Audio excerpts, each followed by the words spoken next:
Good afternoon and welcome to the 35th Annual Celebration of Business and Art Partnerships.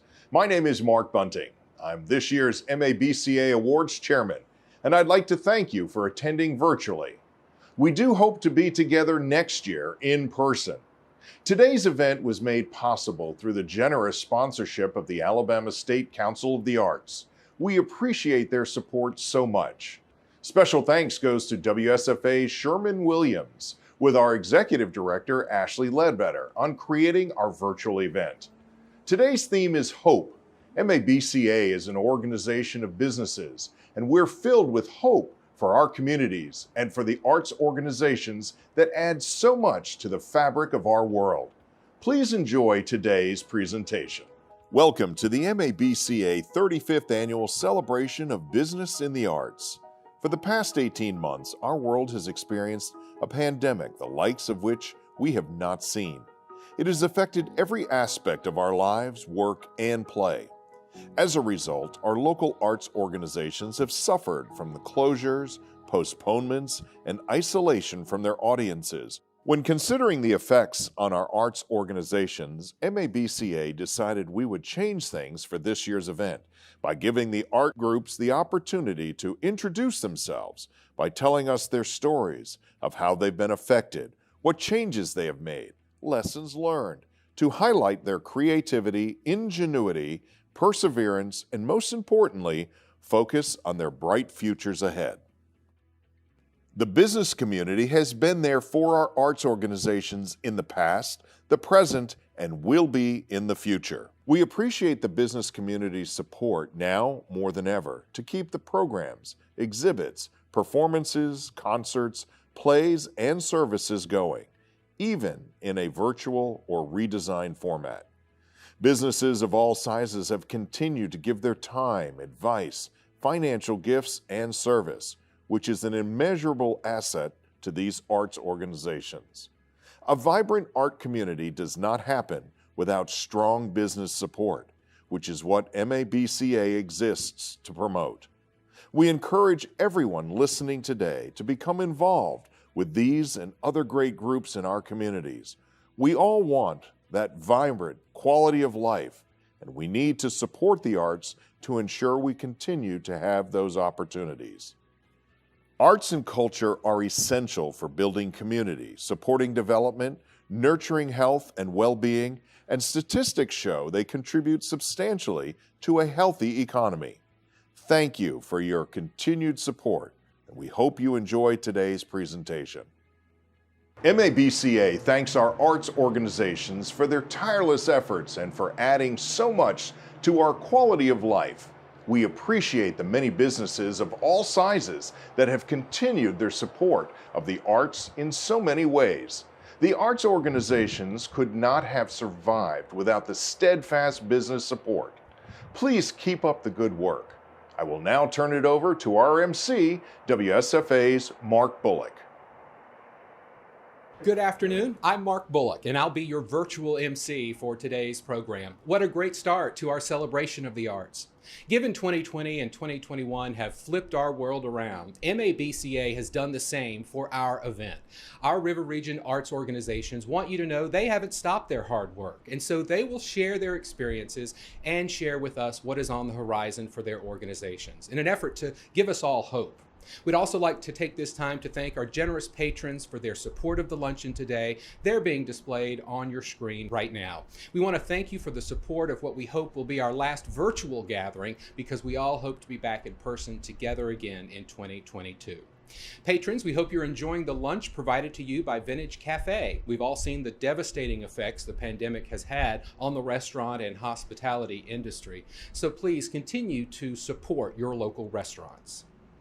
MABCA's 2021 artist is Kay Sasser Jacoby. She creates hand-painted wooden plaques that inspire and motivate, using uplifting, emboldening quotes and phrases that reflect her desire to share joy and do good by others. She has lived in Alabama for all of her life. She was born in Ozark, is a University of Alabama graduate, where she double majored in art and advertising, and she's lived most of her adulthood in Birmingham and now Montgomery, where she moved with her husband Ray back in 2006. Both her mother and grandmother were painters, and Kay recalls being regularly crafty, creative, and even messy during her childhood. I'd like to invite Montgomery Mayor Stephen Reed to present Ms. Jacoby's artwork. My name is Stephen Reed, Mayor of Montgomery. I am honored to present the 2021 MABCA artwork entitled Hope. Kay Jacoby created this piece using Archbishop Desmond Tutu's quote, "Hope is being able to see there is light in spite of all the darkness." We have certainly experienced darkness during the pandemic, and this quote embodies what our leaders want to convey to our communities, that there is hope for healing, for better times, and for a brighter future. Our arts organizations provide that sense of community that we have been missing through their programs, exhibits, performances, concerts, and services. The arts provide that quality of life element that is vital to a community's well-being. So today, it is my pleasure to present this artwork to the arts organizations as a token of MABCA and the business community's appreciation for their hard work. We will provide each art group a replica of this artwork in hopes that they proudly display it in their place of creative business, as a reminder of our appreciation for them. Thank you to each group.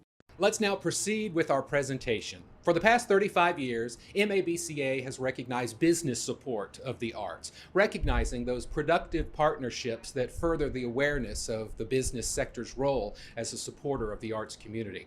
This year, we will visit each art group, giving them the spotlight and letting them tell us firsthand their appreciation of that support from the business community.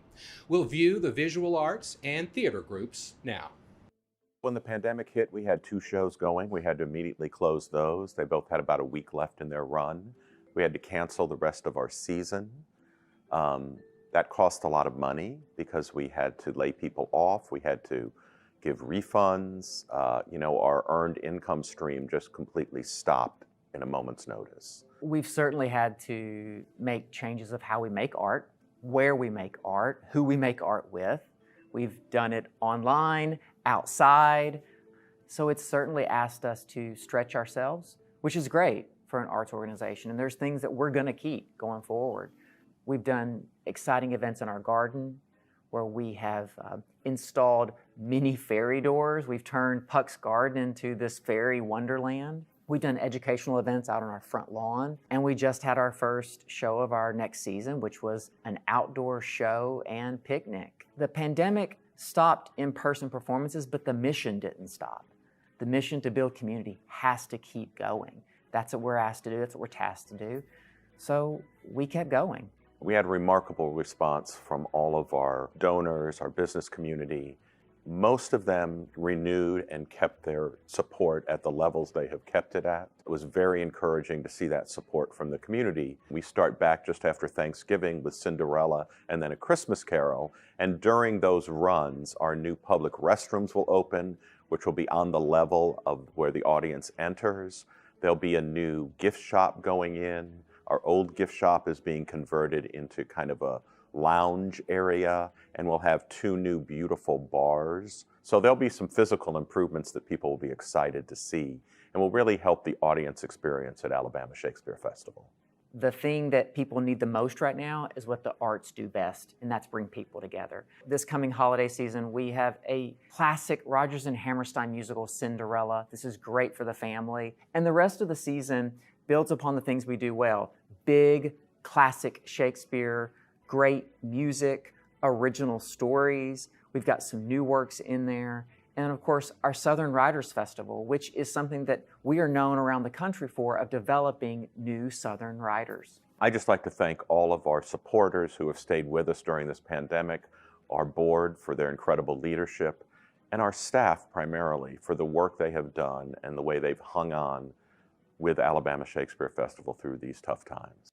About 18 months ago, we were geared up to go in a local public high school to teach art in the schools. And I had an Alabama State University art professor lined up to teach these students and help them build portfolios. But the week we were supposed to be in the schools shut down due to the pandemic. That caused us to have to make a hard pivot. We ended up receiving a grant from Central Alabama Community Foundation and United Way, and we were able to support local artists at that time just by providing art supplies for them.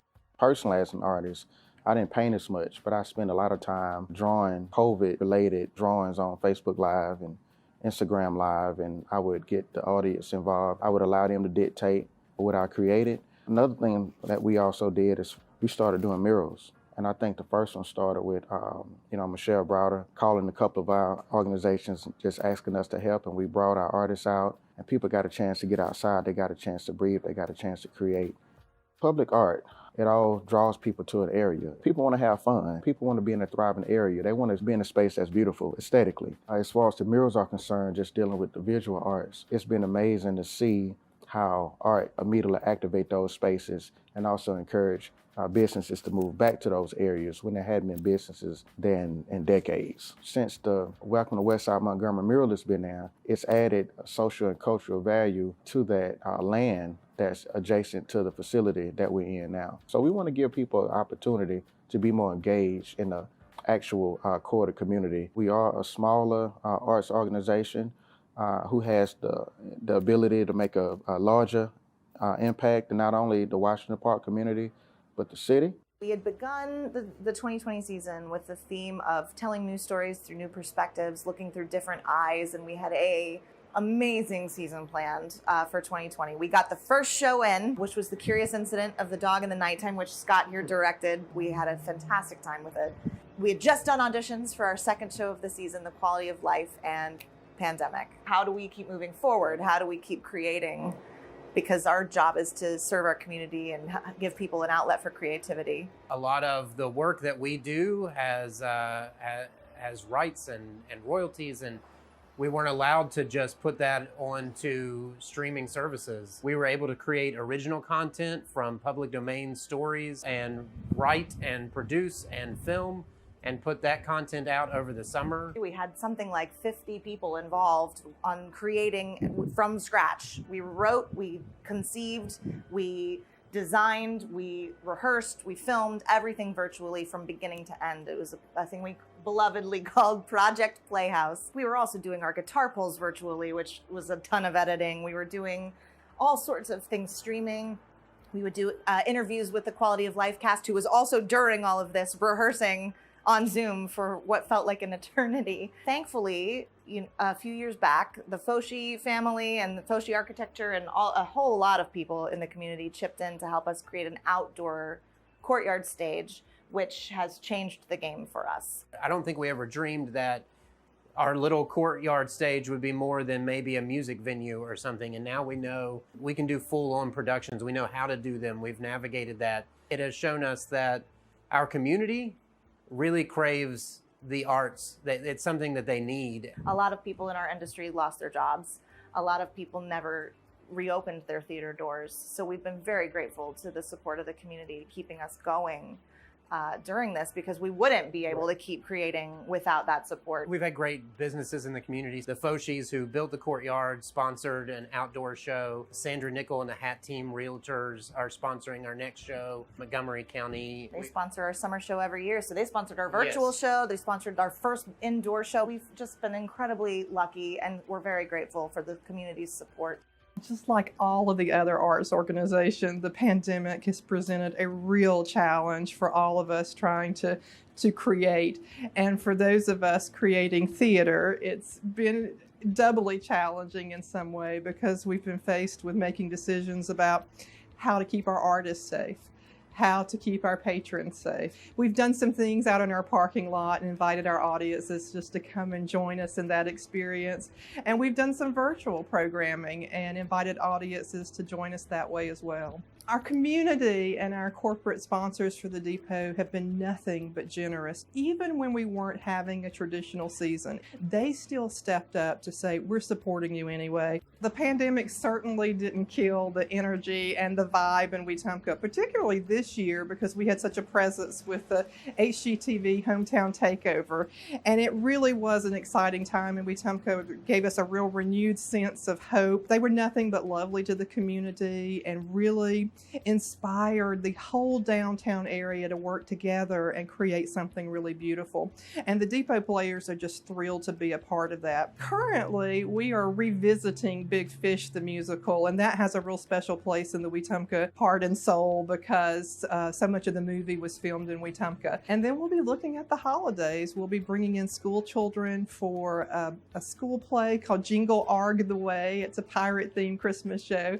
And then we're going to revisit our hometown Christmas canteen, which is a real patriotic show, and looking forward to bringing our audiences in for both of those. Well, at this time, all of the arts organizations are just begging folks to not forget us, to come back, support us, and they can do that through simple things, through donations and buying a ticket. Even if you don't feel like getting out right now, go ahead and just buy that ticket and support all of us. Last year, of course, was the first year that the Regions Bank show was actually affected, and we learned a lot. Orrin Timons was the chairperson and the president at that time. He was able to make our reception, with the help of Bob Coley, into a virtual experience. Everybody was absolutely thrilled about that. This year was the 55th annual Regions show, which is a very significant milestone for us. We ended up restructuring the show so that we were able to have both a virtual reception and a virtual jurors critique. Not only could you go to the Regions Gallery area on the second floor mezzanine to see the show in person individually, you were able to go online and see it, so that we were still able to stay active in the community. We are so excited to be offering for the first time Montgomery Art Guild members show, which is very, very exciting to be able to do as a special non-juried opportunity for artists to show who have joined as members of the Art Guild. The Montgomery Museum of Fine Arts and Montgomery Art Guild exhibition is a biennial event. It really draws a significant expanse of artists, and it has a really different opportunity for artists. It has larger size limitations, so we see a very different body of work appear in our museum event than we do in our Regions event. We also have a wonderful series of art talks that are available virtually online. Montgomery Art Guild is one of the oldest organizations for artists in the Montgomery and River Region area. We're always trying to branch out and meet artists' needs that are the needs of today. We were actually active with the show and had just had an opening reception at our ASU Warren Brick Galleries. And it was a wonderful show for women artists, highlighting Women's History Month. And no sooner than we had the opening reception, the world shut down. From that point, we really had to look at how we could move forward and still be creative. I think artists wanted to create something, whether it was something that communicated the state that we were in, whatever that frustrations, whatever those things were, we wanted to be an avenue for that creativity. From that point, we started to focus on the things that we could control. We started to look at options for public art. We also decided to virtualize the show that we had at the Warren Brick Gallery. We also then launched a new program, Under the Influence. And thinking about some of the business that supported us during that time, I think about She Agency, Feminist Hot Dog, SPLC, Alabama State Department of Visual Arts. Also, our continuing relationship with Tuskegee University Public Dialogue team and the work that we're doing through creative placemaking in the Peacock Track area. We have several murals that's going up in that area. This time also allowed us to have the opportunity to work with some of our favorite arts organizations, such as the Cloverdale Playhouse, and we were able to launch a collaborative program for performing arts, rhythm and rhyme. So as we go into 2022, we're looking forward to continuing our relationship with Tuskegee University with the launch of the Tuskegee Agriculture Innovation Center, combining arts and agriculture and community building. We look to continue our partnership with Alabama State University and the Warren Brick Galleries, the Visual Arts Department. There's opportunities all over the place that we are looking to explore, and we're excited about what we can do creatively in our community. It was great to hear from the visual arts and theater groups. Now let's take some time to hear from the dance and musical groups.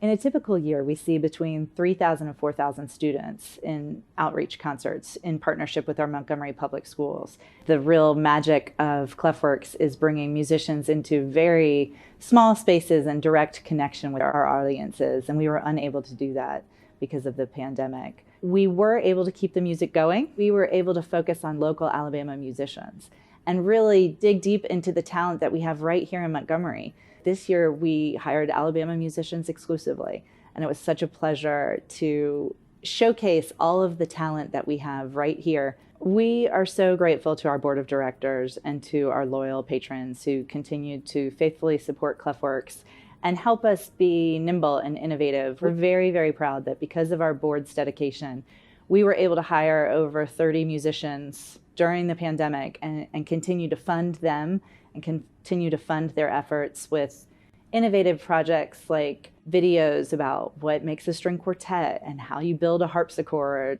We took part in a national event called Brass Across America, and that program was able to stream into each of the 50 states. We were the Alabama presenter, and that was a remarkable way to bring people together for a live concert. We do have some exciting things on the horizon, and we have a Chamber Music America grant that was supposed to be in conjunction with the 65th anniversary of Mrs. Rosa Parks' arrest.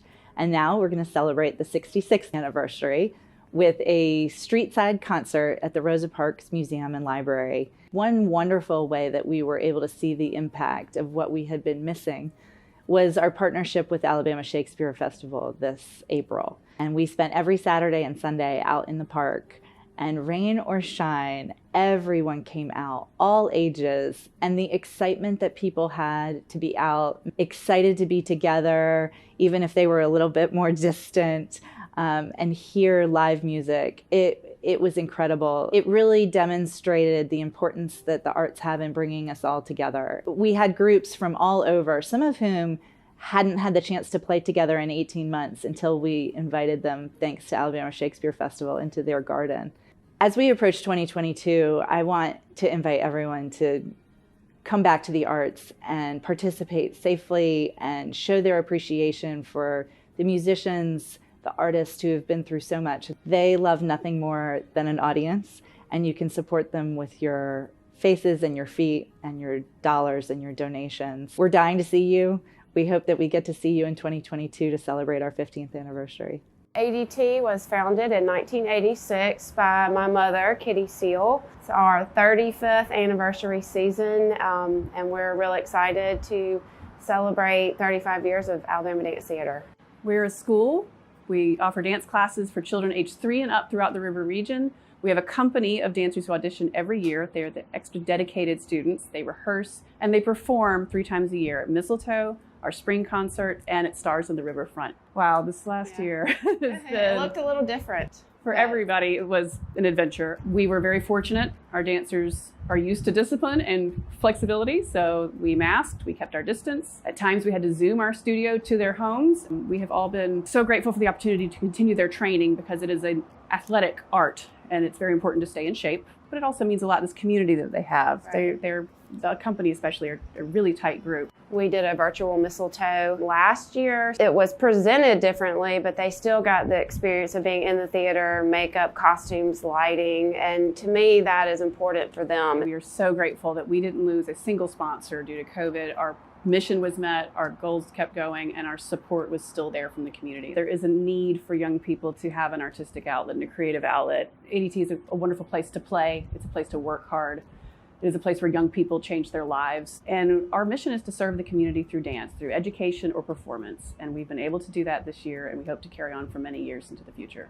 We've got Mistletoe, November 12th, 13th, and 14th at the Davis Theater. That will be our holiday production featuring Miss Kitty's favorite dances. Yes. Some traditional pieces, some favorites, and then we have some brand new pieces that are going to be in the performance, so we're excited about that. We've got plans for spring back at the Davis, and then we'll be back on the riverfront in July. And we have been hosting community days, which really open the Armory Learning Arts Center's doors to the community at no cost. We have guest faculty all over the Southeast who are terrific teachers, and their specialty is teaching first-timers. For us, it's about the kids. I mean, they need to express themselves, they need to perform, they need to move and be seen.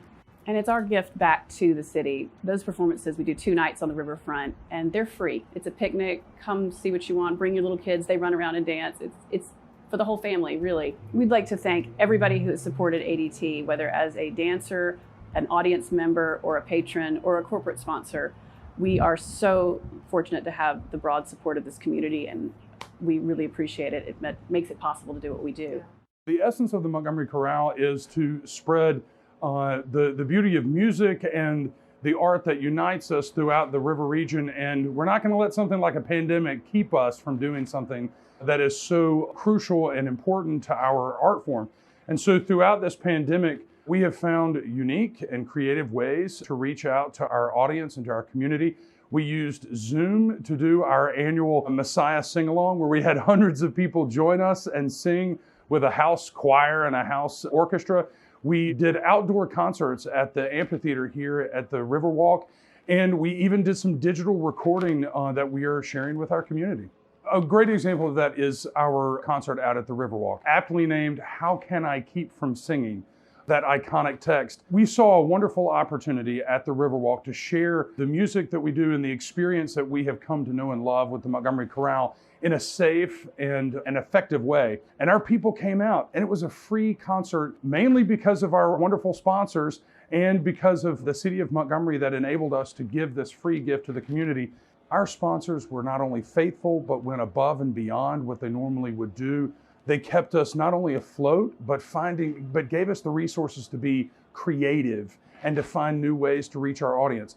We simply could not have done what we did during the pandemic without our businesses, our individuals, our sponsors who keep us doing what we do. The Montgomery Chorale is excited to start our concert coming out of this pandemic, roaring, ready to sing. And our first concert in October 21st and October 24th, Ode to Joy. We think that this is a time to celebrate the art form that unites us, and we're singing Brahms' Requiem in the spring, and we're doing a special from the stage, Broadway and opera in February at the Montgomery Museum of Fine Arts. We're excited for a big season. As soon as COVID started, we were already planning on moving locations. We knew that our student body would shrink for obvious reasons. And so we used that opportunity to move into our current space here on Woodley. We shifted a lot of our shows since a lot of venues were unavailable. So a lot of our performances became smaller, more intimate environments with smaller audiences. We converted Beer Commerce Works to a black box theater and performed for 70 people there. The chapel at Pike Road, I can't say enough things about the chapel. She just gave us a space to do performances. Everything had to be adjusted to the venues that were available to us. But I was very proud of my company, very proud of the board. Instead of doing what a lot of companies did across the country, which was just shut down, we did all our shows. We didn't cancel a single show. Since then, we just keep getting creative and trying to make revenue in other sources, since along the path, we did lose some funding. We do a monthly whiskey tasting sponsored by the Alley Bar and Beer Commerce Works and Aviator. All proceeds go to the ballet, and it became a system in which not only did it fundraise for the ballet, but it became a networking place. Coming up, we have a lot of exciting things happening here. The most exciting news is we're going to start our move into Fairview. We should be hopefully moving in by October-ish. We're still doing our 4 main stage productions. Ballet and the Beast in 2 weeks. Nutcracker currently scheduled in 3 cities and growing. Our Mardi Gras performance that we do annually, that's currently scheduled in 3 cities as well. And then our spring production is actually scheduled in 4 as of right now. During COVID, we lost human connection.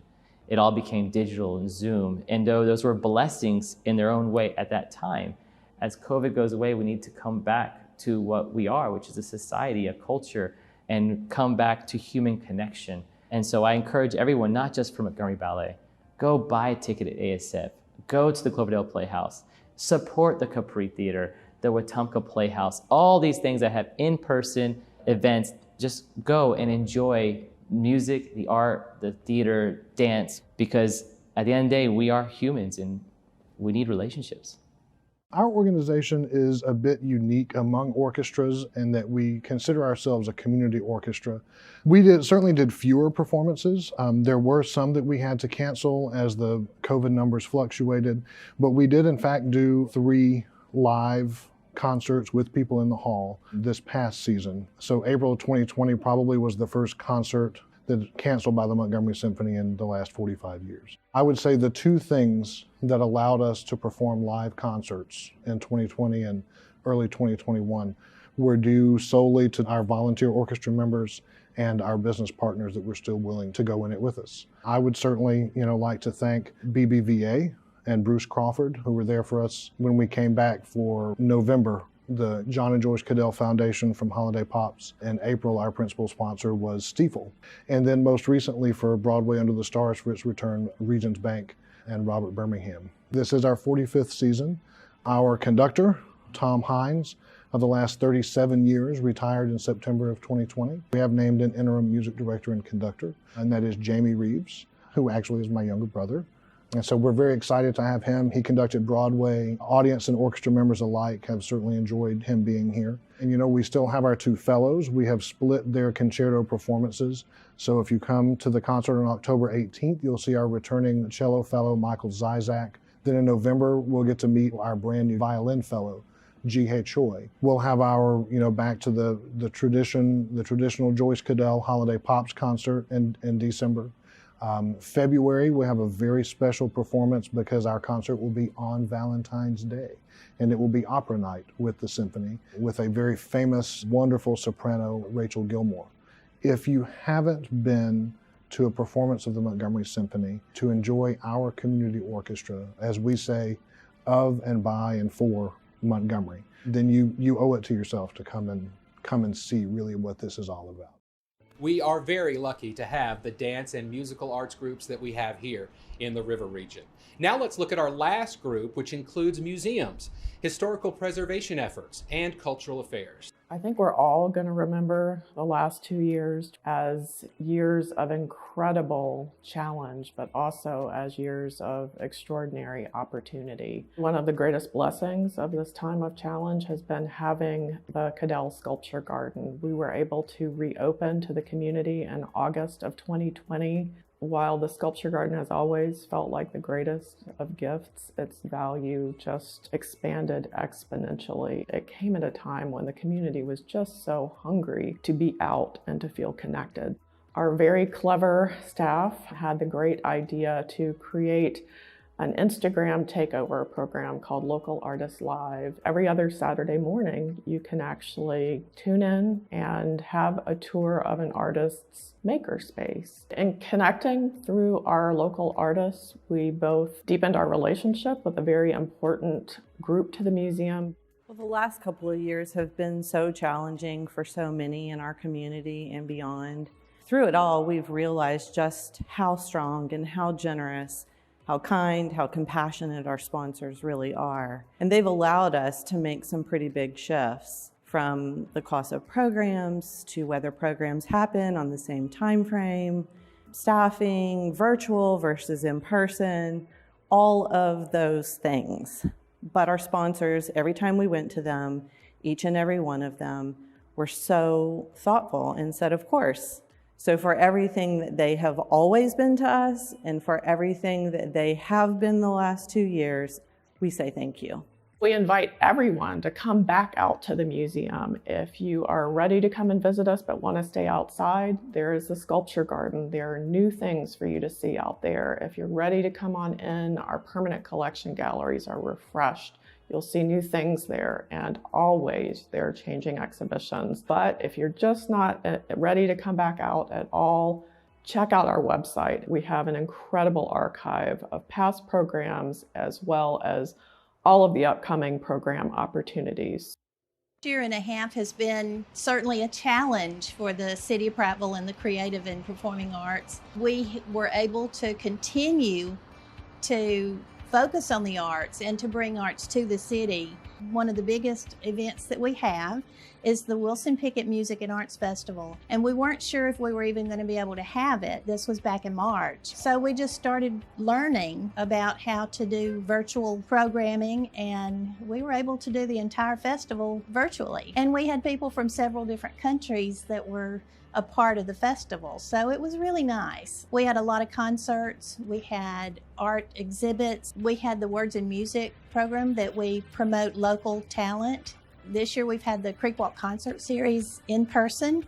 We had summer camps. We had some that were virtual. Theater camp was virtual, but art camp we had in person. Things are opening up a little bit for us, but we learned so much about virtual programming that we intend to continue with that as well as our in-person events.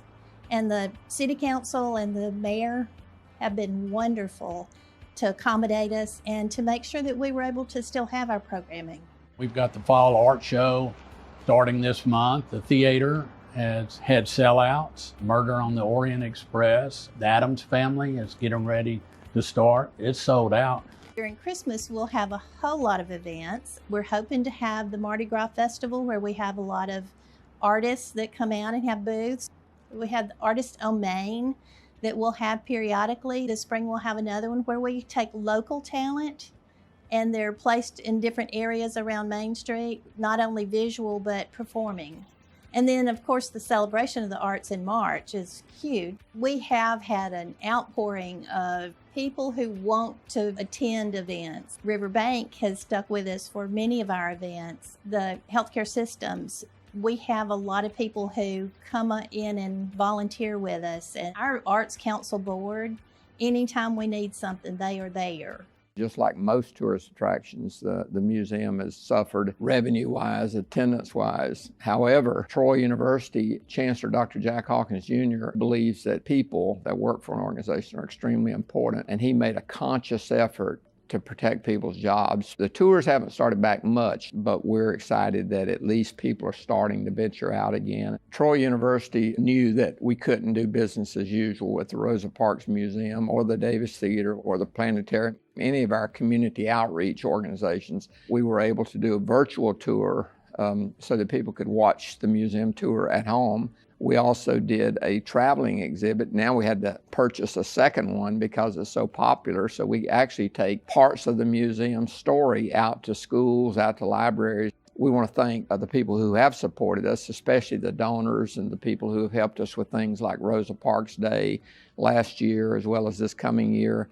We do have a big event coming up on December 1st, the unveiling of artwork of Rosa Parks, her portrait sitting on the bus, and it's a unique piece of artwork. It's going to be on the outside of the museum, so when the museum is closed and those tour buses come up, people will be able to get off the bus, pose in front of this artwork, and get a good photo. We've started celebrating Juneteenth. We celebrate it at the museums. We close the streets and have a big stage, and we have all types of presentations and music and poetry and activities, vendors. It's an opportunity for citizens of Montgomery and visitors to Montgomery to come out and celebrate that historic time in our history. Also, if you'd like to visit the Rosa Parks Museum, we encourage people to come and take the tour.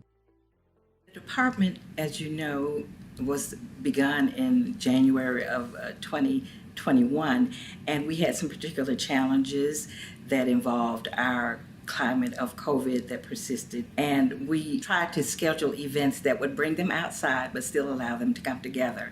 And we took a creative stroke for that. We not only wanted to do events that centered around the community, but that sort of still connected us to the nation. So we looked at national events that were being celebrated, and we have had some relative success with that. We were also able to reinvent some of the festivals that we have hosted before, instead of just doing a second Saturday, for us to be intentional about programming it to target communities that had been underrepresented, to help identify them, recognize them, and promote them. So we came up with a series of multicultural series.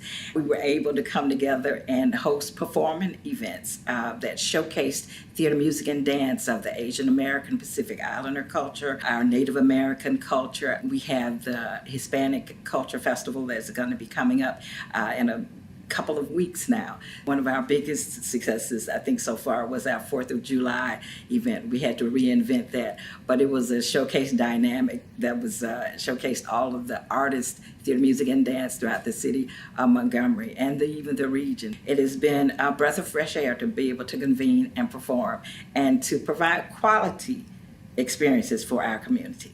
I started in September of 2019, so I got the baptism by fire. But the organization has been really resilient through all of it. We've had great support from our board and leadership from them, and then our staff who just are completely dedicated to Old Alabama Town and the mission of landmarks. The day that we figured out that it was probably going to be time for us to kind of shut down when all the field trips canceled on us, I sat them down and I said, how do we turn this into a positive? We've seen an opportunity to create an environment where folks can experience history.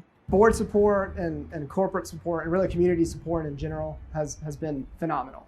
Longtime friends and people like Alabama Power, Service First, Synovus have been there to help us. We've got programs running all the time. This weekend is Tavern Fest. At the beginning of October, we've got Market Days, which is kind of a new community-based program that we've started that just opens up Old Alabama Town, brings in local vendors, and then kind of showcases local artists, local musicians. We're going to do like a haunting of Old Alabama Town, tell some scary stories. Walking tours were inspired by Mary Ann Neely. She was world renowned for her walking tours. Everybody that I talk to still tells me how much they miss those tours, how much they wish that she was still around to give those tours, and say, well, you know, we're still doing them. We want to talk about our city's history, and the walking tours is a phenomenal way to do that. The Renovators Open House Series is an opportunity for landmarks to showcase the renovations and the preservation of Montgomery's historic architecture. Like recently, we were at Grove Court Apartments. I think that's probably the biggest Renovators Open House we've ever had.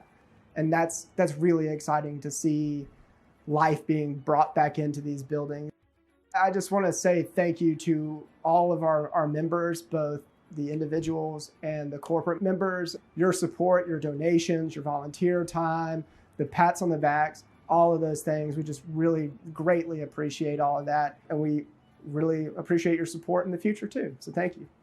What a fantastic way to finish out our presentation. We hope you will all take advantage of all of these arts opportunities we have, these exhibits, these concerts, performances, and other programs and services.